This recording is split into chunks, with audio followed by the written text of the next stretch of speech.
Hello, I'm Joel Blackford with Beth Hesed Sabbath Fellowship at 1631 Ford Parkway, St. Paul, Minnesota. We meet every Sabbath from 11:30 a.m. to sunset. Please join us if you're in the area some Sabbath.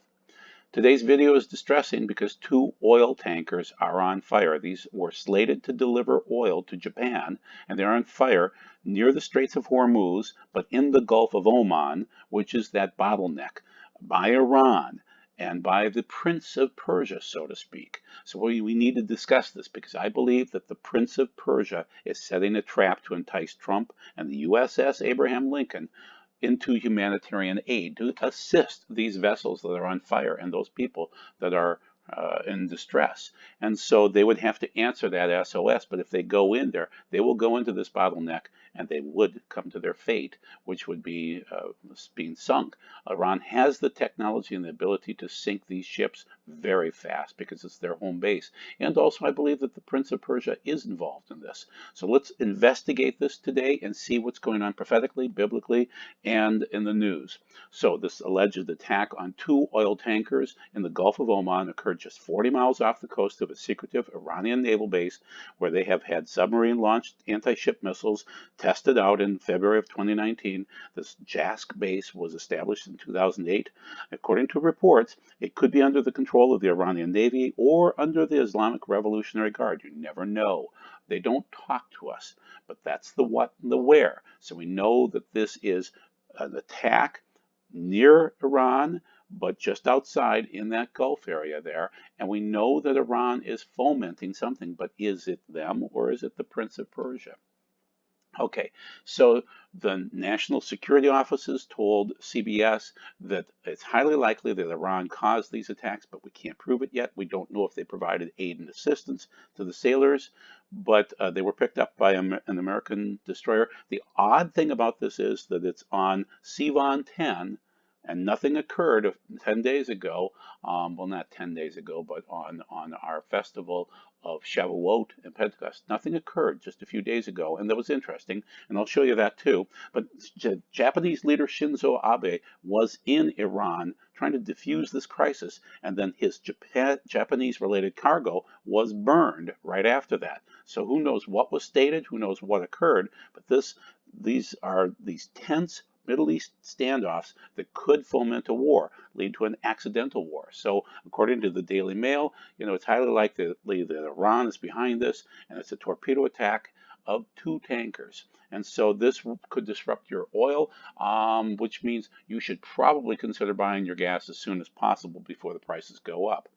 So I'm saying that the Prince of Persia is enticing the USS Bainbridge first to go in and to protect these sailors and really to protect other interests of oil that gets through the Strait of Hormuz. So just be aware of it. So they've, obviously the Bainbridge is over there, but what Iran wants is the Lincoln to come in, the president. So what I try to do is weave the Bible together with real prophecy, not fake prophecy, and with real news, not fake news, because unfortunately there are false prophets. There is fake news. There is real news too. We know that these tankers are on fire. I don't know yet if they've sunk, but it is interesting that they seem to be torpedoed. And I'm arguing consistently throughout all of our videos that the globalists are taking power right now and they're causing problems worldwide. But also there are nationalists. And so Trump is a nationalist, Iran are nationalists. And so they start wars. But also there are monarchists. Those are the ones that follow Yeshua wherever he goes. And so we know that this is a wake-up call. Globalism is the prophesied Antichrist system. It may sound like a conspiracy, but it's everywhere throughout the pages of Revelation and Daniel. So just be aware of that. And also there's the papal system too, which is the harlot system, and that's been burned. So we'll see that and cite that as we move through. So let's look at what's going on right now because we're in June, and so we had the Bilderbergs get together on Ascension Day. That's the 40th day of the Omer count.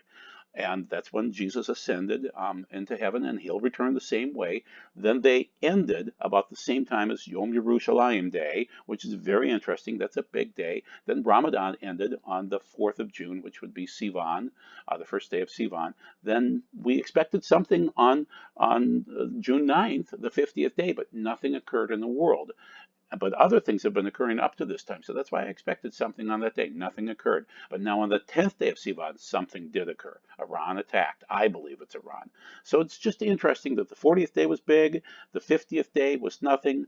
But let's go back in the calendar. Let's do the first day of the Hebrew year, God's year, April 6th in 2019, Nisan 1, Aviv 1, the first day to consecrate the tabernacle, or in this case, the seat of Satan, as the leaders of the world got together with Satan's seat on the right-hand side. They were in front of 4 horses with a chariot, which is the Bielenberg Gate area, and then on their left-hand side, well, right, left, depending upon the way you're standing, would have been the Reichstag, which started 2 wars, and according to this man, they will start the Third World War. So Berlin started it in 1914, right by that seat of Satan where Antipas was murdered.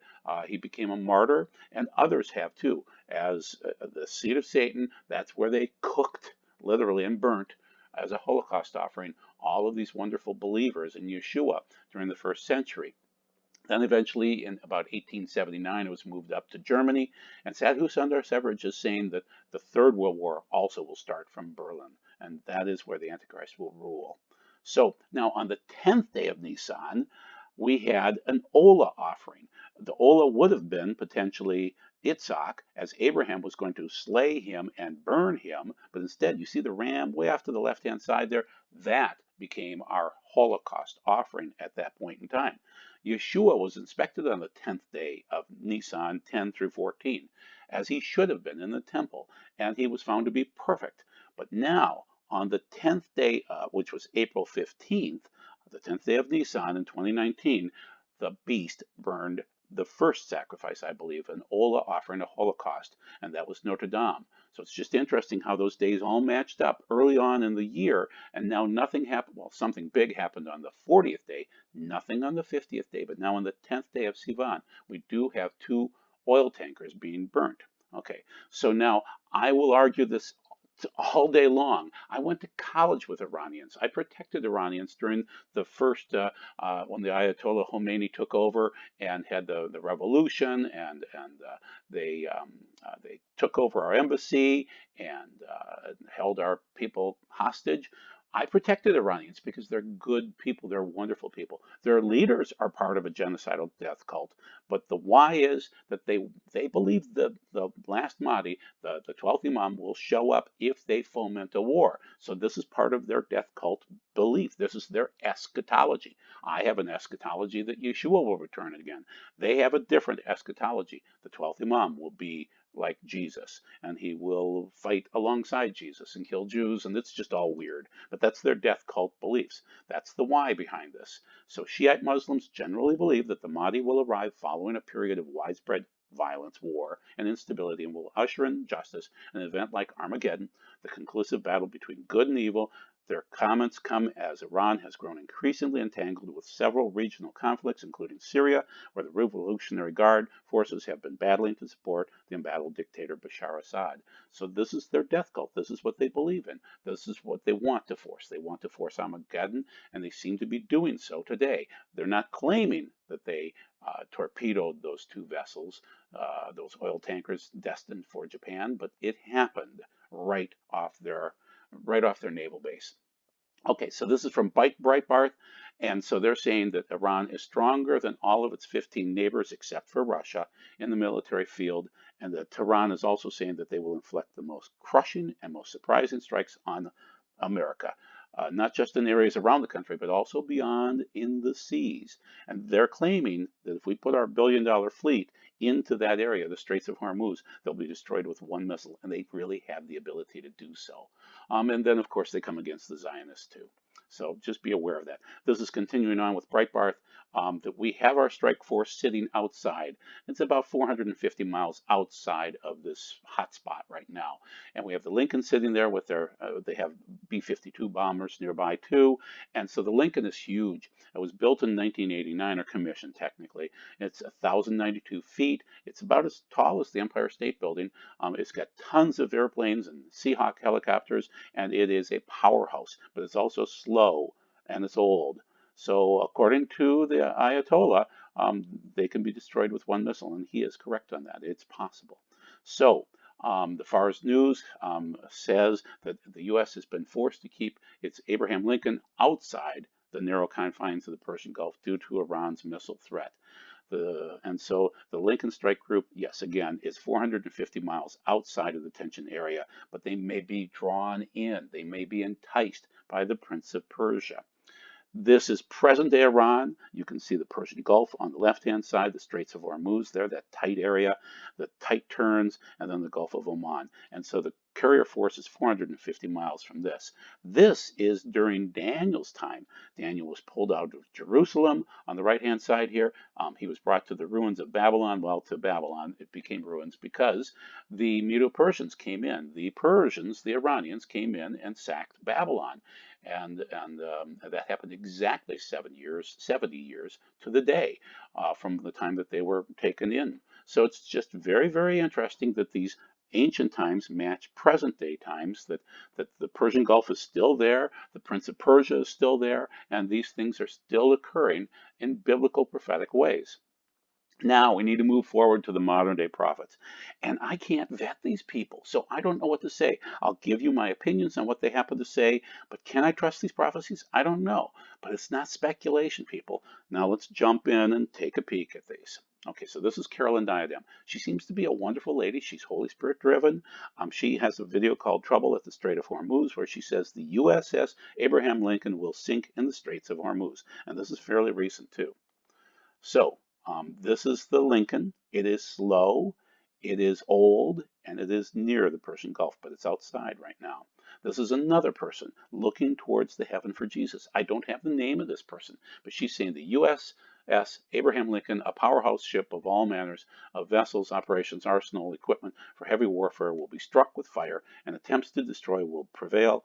All other ships in the vicinity will be struck as well, to no avail, to avert disaster if they enter the strait with evil intentions. So she's saying that this will be taken out. This is the Abraham Lincoln. It is slow and old. Who is 444 Prophecy News? They're making claims about this too. The problem is the prophets on the left-hand side, Byron Searle, he's been disproved. Benjamin Fairclough, he's part of this crazy, oh goodness, I'm blanking on the name of the place down in Florida, the Lakeland Revival. He's basically part of that. And these other people, I don't know who Celestial is, or Mispah 26 Sandra, or Handmaid of God the Most High. I don't know who they are. I don't know if I can trust any of these people. Glenda Lomax, I don't know if I can trust her. So anyway, this is once again, this is cited from the 444 Prophecy News, and he's citing the same thing basically from this looking towards the heavens for Jesus. And they tend to cite a lot of different places. So she's saying the Lincoln is going to sink. So this is in addition to that, she says then, my children prepare for a great strike, and this will divide our country of freedom, and the freedom will be no more. You'll be taken captive, many killed, many persecuted, the time of travail of sorrows, much death. Invasion comes. Prepare, my children. I say to you again, I have warned, the time is near. You will see it. Even so, my dear remnant, draw close to me now. She's arguing basically the fourth seal, that the seals are open, peace is going to be taken away from the world. The Rumphea sword, the big sword, that fourth seal sword will come, and people will die by the Rumphea sword. I'm inserting Rumphea there, obviously. She didn't say that. I don't know if she'd know the difference between a Makhira sword and a Rumphea sword. But many of famine, that's the fourth seal. Many of pestilence, that's the fourth seal. Martyrs are the fifth seal. So I don't know. She's warning you. And she came on just today now and gave another video on the 13th saying, you need to be aware of this. I just prophesied this, and things are happening over there. Keep in mind, in all cases, that ships that sink entice wars. We have that in World War I with the Lusitania. We have that in World War II with Oahu being bombed. And so countries get angry when their ships go down. So Nathan Leal is another prophet out there. I can't vet him. Now, I will say that the people that posted this are Miranda and Michael Snyder, and they're wonderful, wonderful people. They do publish pretty much everything. They're great people. And so he saw an aircraft carrier sink. But he doesn't say exactly where, when, how, why. So if you read this disclaimer here, I don't know. He says inland. He says the carrier left the port traveling south, southwest, then deeper water. And I don't know how to read. And I don't know if I trust Nathan Leal. That's from 2015. This is Sister Barbara from 2015, her vision, and she claims that a ship will sink, but she thinks it's named after a president. She doesn't name the right president, but I don't know if you can trust Barbara. I don't know. I've watched her videos for years. I don't know. The jury's out on her. This one I can't trust for sure. James Bailey does not vet the prophecies and edits and rewrites the prophecies. So just be aware of that. As you scope out the modern day prophets, this guy, James Bailey, he's prophesying all over the place. He's not a prophet. And if you gave him a prophecy from God and he deemed that he wanted to change it, he would just go ahead and change God's words. He doesn't care if it's right or wrong. He cares about what he wants to say. So this is whistleblower Jeff. He's saying as of 6/2 of 19, he's not going to post any more things. He's going into prayer. But then he came back on his other website at Holy Spirit Wind, and he said, okay, cataclysms are coming. This is going to be horrific. And here's what he says. I warn you again, America, disaster and calamity comes quickly for you after the Abraham Lincoln goes down in flames and you are embroiled in conflict. So too the tower that bears the name of Donald Trump, and thus he will meet his demise during the fiery kickoff event. And as I have told you before, Donald Trump is Belshazzar. Interesting. And he shall be slain, and America shall be given to the Medes and the Persians. That's Iran. And so just keep that in mind. And then he says the fiery kickoff event will be the most severe judgment on America as it begins. Most will not understand. Most have not planned for this. Most people don't realize the players are in place. War in America will come on every front and internally. And internally, let me say that one more time. There will be civil war internally. And David Wilkerson has prophesied of this many, many times, and others too. Dimitri Duduman and Henry Groover, wonderful men, all three of them. But you'll see other things like financial ruin, martial law, famine, disease, earthquakes, floods, tsunamis, fires, tornadoes, hurricanes, volcanoes, and then a nuclear and even destruction from aliens. Now, this is Jeff Byerly. I don't know if he's a prophet or not. And then he's saying, we're Babylon the Great. And there will be a great fireball coming against us. This will end the sealed judgments, and my sealed servants will be transformed. I don't know. Who's Jeff Barley? I don't know. So my friend Sherry B just said, okay, post the stuff with no source as much as possible and do some research on Abraham Lincoln. She's saying he's the largest idol in D.C. and he's aligned with the Washington Monument, which is interesting. His first name is like Abram, changed to Yah's name. God added a hey to his name, and it means something. To represent a new covenant with what? He supposedly freed the slaves, but I question if he really, really did, if he was interested in freeing the slaves, or if he was more interested in keeping the union together. The Antichrist will be one of 10 locations.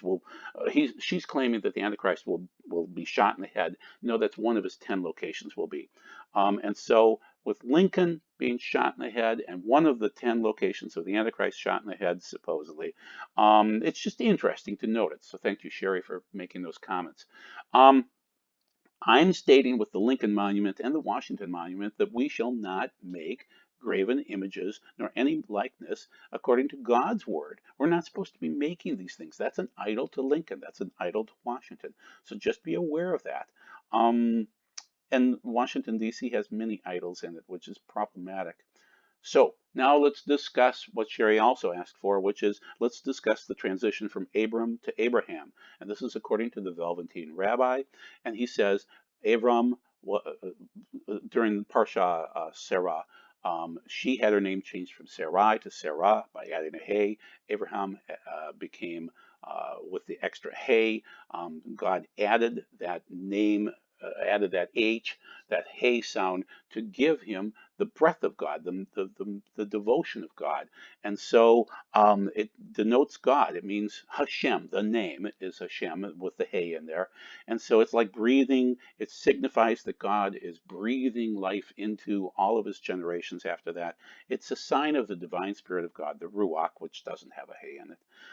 It can signal a change of destiny. Jacob had his name changed, and so he went from being the hand on heel to being Israel, which is the one that wrestles with God. So just keep in mind that name changes are huge, and the extra hey is interesting with Abraham Lincoln in this case and the changes that occurred that way. Then also, she mentioned that the head wound. Okay, well, technically, it's just one of the 10 heads. So one of the heads of the beast appeared to have received the fatal wound. but the fatal wound was healed. So of the 10 kingdoms, one's going to receive that. And keep in mind with the beast too, like a leopard, that's likened to Greece and Germany, like a bear, that's Medo-Persia and Russia, like a lion, that's Babylon and Great Britain, like a dragon, Satan, but also likened to China. They are the dragon too. So just remember that the prophecy of that time also fits today.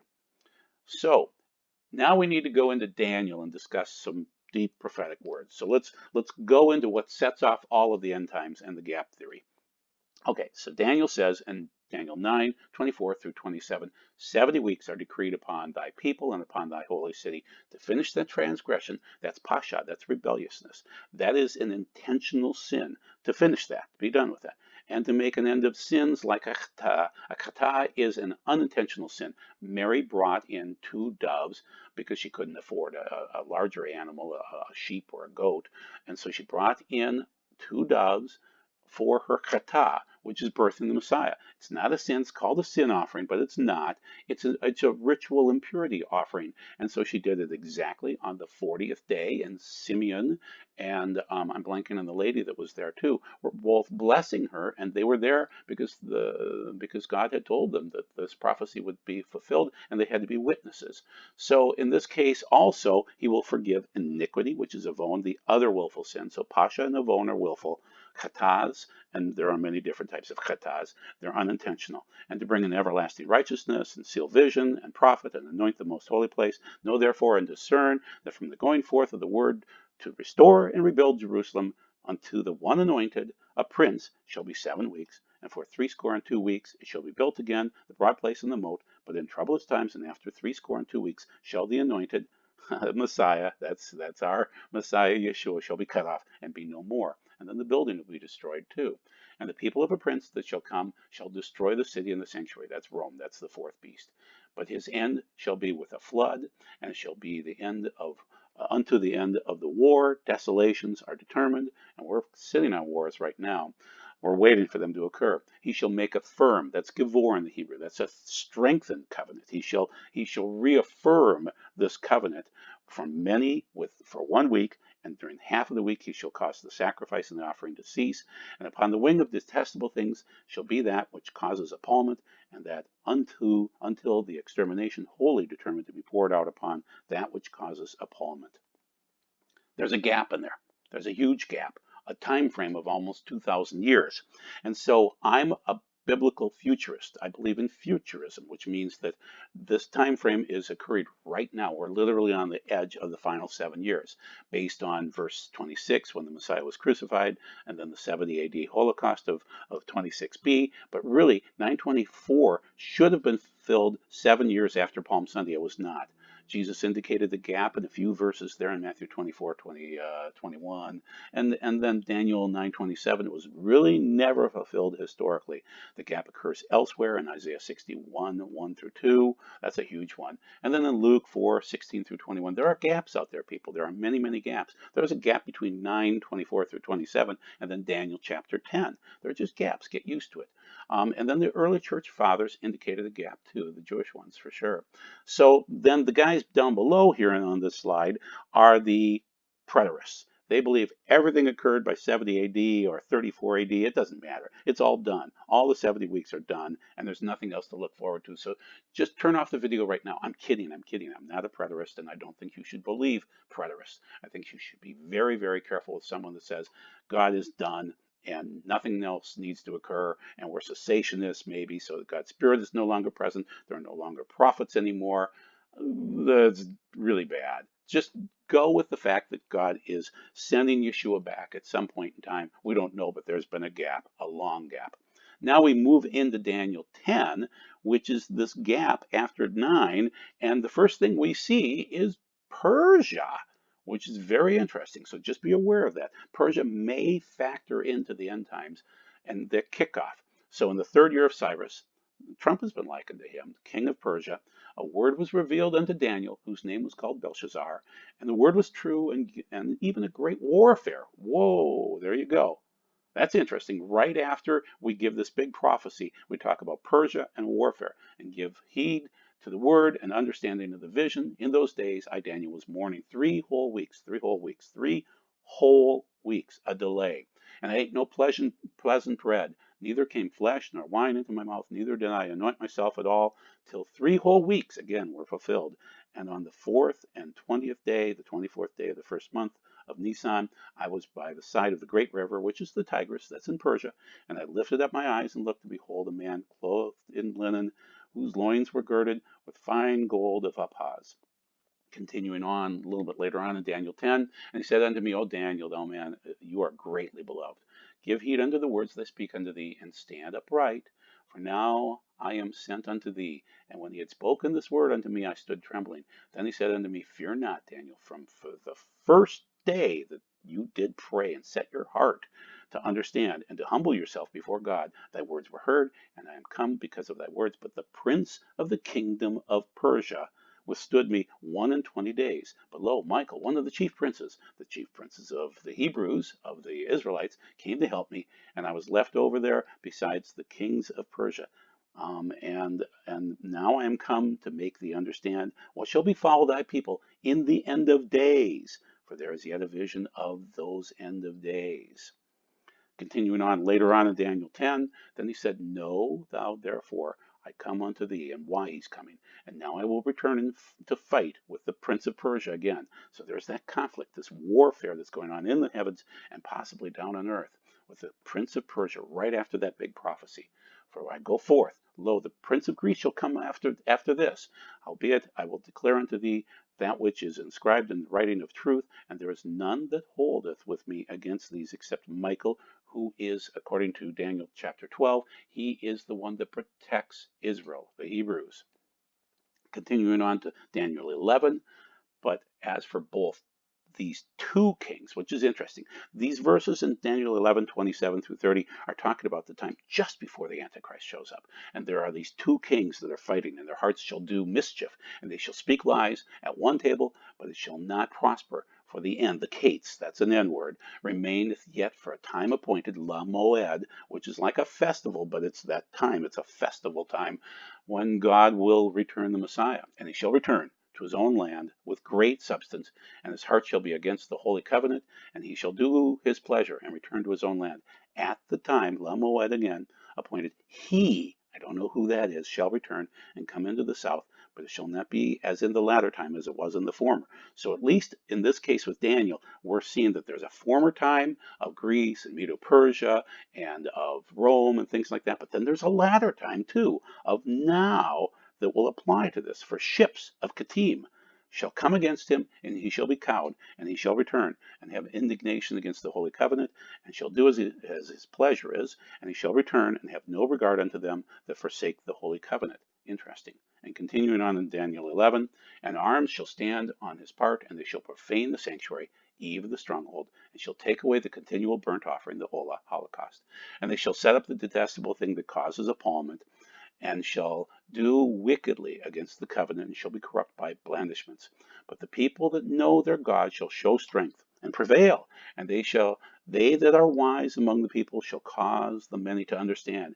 And yet they shall stumble by the sword and by flame, and captivity and by spoil, many days. Now when they shall stumble, they shall be helped with little help, but many shall join themselves unto them and their blandishments. And some of them that are wise shall stumble to refine among them, and to purify, and to make them white, even to the time of the end. For it is not yet the time appointed, la moed.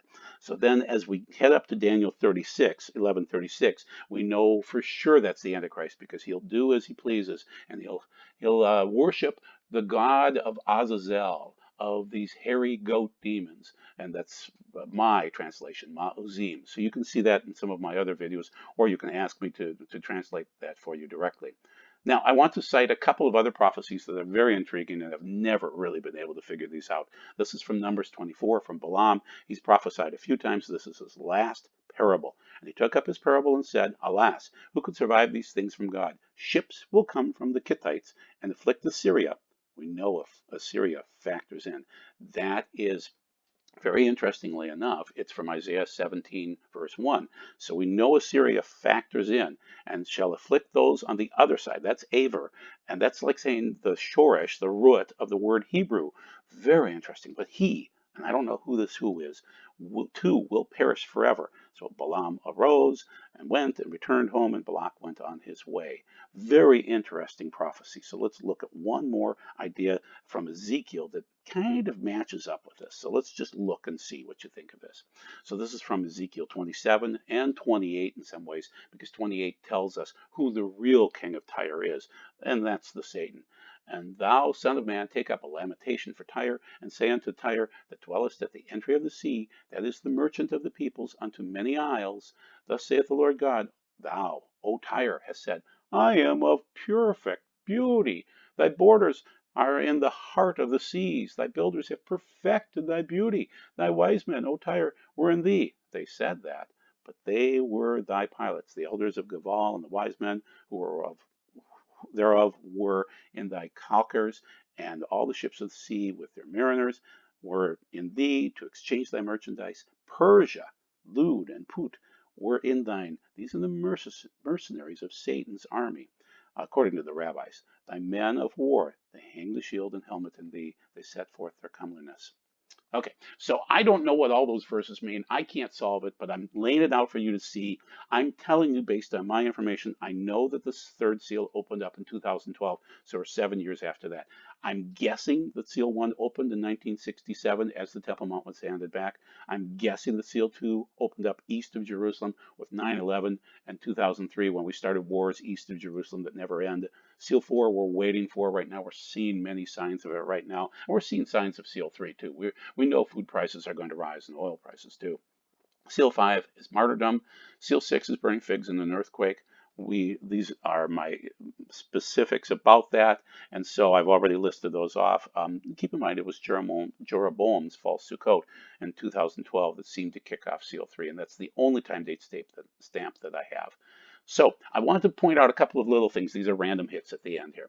As of September 400 years ago, the Plymouth Rock was founded by the Pilgrims, and it's just interesting how they showed up 400 years ago. That's a prophetic sign.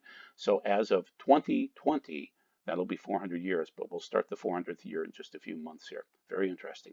Another sign that has ended is the patterns of the blood moon tetrads and the eclipses and all these other blood moon eclipses. They've ended. They're done as of 2019. So you can see the chart on the left. You can see more specifics in the right here. These patterns are done. So, and then one other thing that I want you to be aware of that's very interesting is Rabbi Kaduri, who died in 2006 at the ripe old age of 108, and he believed in Yeshua. Now, he wrote it in a strange way, and he was a Kabbalist, so deal with that. He said, when the Mashiach, the Messiah, would arrive, and whether there would be signs that would precede his arrival, the rabbi answered, when there will be elections, but there will not be a government. So right now we're dealing with that in Israel. And this is a godly man. He believed in Yeshua and he believed in the Torah. So we would call him a Messianic Jew by our definition. That's the end of the video. Thank you very much for your time. I hope you're blessed by what I am presenting to you, and be blessed.